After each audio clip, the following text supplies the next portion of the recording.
Methods to prevent the formation of karmic obstacles. All of our thoughts and behaviors in this life can bring about karmic obstacles. Greed, hatred, and ignorance, and attachment to self and others are all sources of karmic obstacles. But how can we prevent them from forming? First, we need to rely on moral discipline.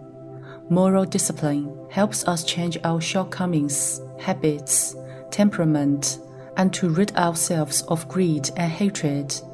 Humans have a wide array of habits and temperaments.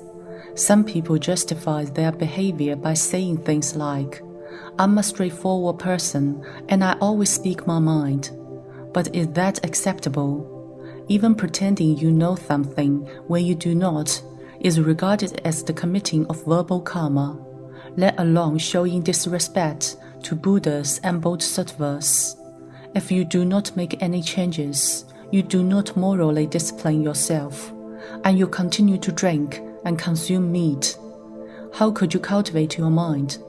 Moral discipline forms the foundation of the Buddhist teachings of morality, precepts, concentration, and wisdom.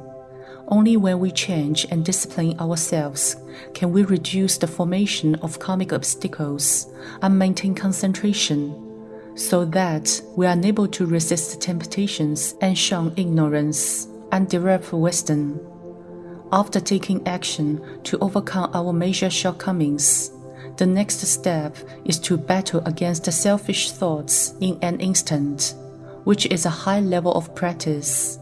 It is a Buddhist saying meaning that while our malicious thoughts or negative intentions are still in the subconscious mind, we can have an instant realization that they are unwholesome and therefore nip them in the bud before they form. With this method, we can prevent karmic obstacles from ever forming. Conversely, should we allow these thoughts to lead us by the nose, manipulative thoughts will then take shape, resulting in the formation of karmic obstacles. Apparently, this step is far more challenging than refraining from the consumption of alcohol and meat. Moving on to the next phase, we will need to face an even greater demon within us, our inner demon. It is caused by our karmic obstacles and also serves to bring about more major karmic obstacles. This is the exclusive domain of the highly cultivated person. Only by facing it, seeing through it, and becoming enlightened are we able to eliminate our inner demon. Needless to say, seeing through the nature of things is not simple.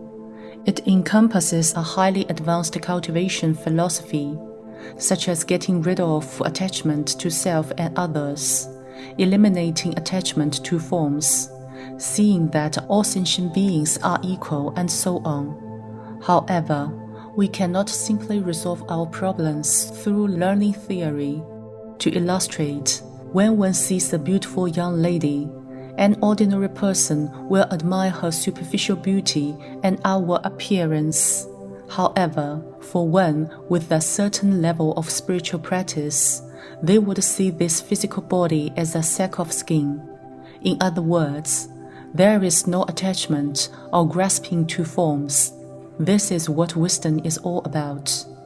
Wealth should also be perceived in the same way, as a sack of skin, because there must be a reason for its gain or loss.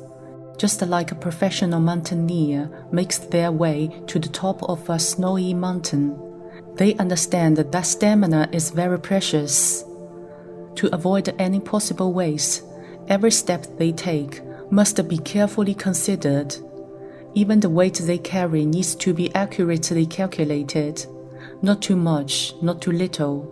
At the same, they are fully aware that before nightfall or in the face of an incoming snowstorm, they will have to make their way to a safe campsite.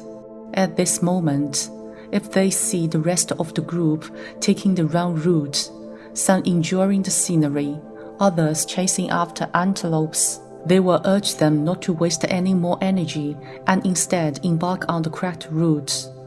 After all, The antelopes will not be able to save their lives should a snowstorm hit. This underlies the significance of being able to see through the nature of things. To have this ability, one must have wisdom, which needs to be cultivated through moral discipline and concentration. The second tool to prevent karmic obstacles from forming is to possess gratitude. In this context, gratitude does not simply refer to a state of mind, but to its nature as a tool, a Buddhist practice. With humanity throng of desires, 7 emotions and 6 sensory pleasures, every passion and desire forms karmic obstacles, which can only be prevented through gratitude. Gratitude is the only emotional response that is able to prevent the formation of karmic obstacles.